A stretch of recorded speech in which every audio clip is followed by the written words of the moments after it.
আপনি প্রশ্ন করেছেন আয়নাঘরের আইডিয়া কে দিয়েছিল। হ্যাঁ, আইডিয়াটা দিয়েছিল আমার বিয়াই তারেক সিদ্দিকী। সেই সব কিছু করেছে। গুলি করে মরার দরকার কি? ক্রসফায়ার দিলে বেশি লোক জানাজানি হচ্ছে, সমালোচনা বেশি হচ্ছে। সেদিন থেকে শুরু হলো এই নতুন পরীক্ষামূলক পরিকল্পনা। একটা ছোট্ট ঘর, 3.5 ফিট বাই 3.5 ফিট। ওইখানে নিজের কোথাও ভালোভাবে শোনা যায় না।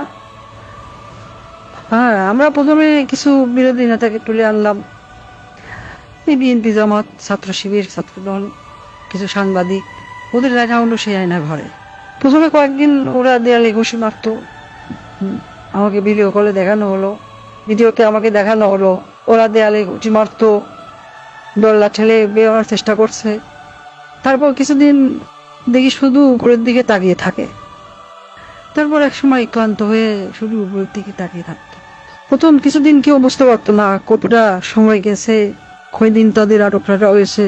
খাবার অনেক কম দেওয়া হতো, খাবার কম দিতে বলতাম, পানিও খুব সীমিত।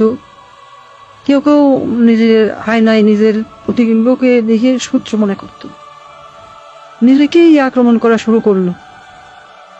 নিজের দেয়ালে নিজের হাত দিয়ে ঘুষি মারলো, হাত রক্তাক্ত করলো।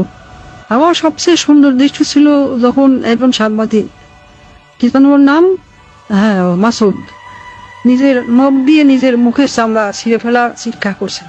আমার পছন্দ হলো। সারা দেশে আরো বেশ কিছু এরকম আয়নাঘর বানালাম। যুদ্ধপরাধী রাজাকার ছেলে মেয়েদের সেখানে বন্দি করতে বললাম।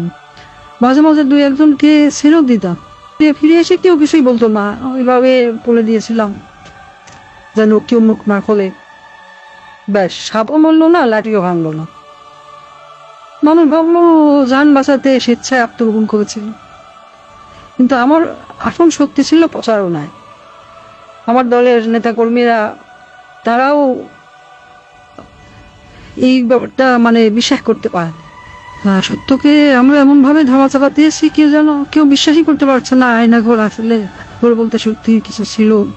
আমি হাসলাম, কারণ কেন জানেন, একবার যদি সত্য মিথ্যাকে আর মিথ্যাকে সত্য বলে চালিয়ে দেওয়া যায়, তাহলে আর কিছু করার দরকার নেই।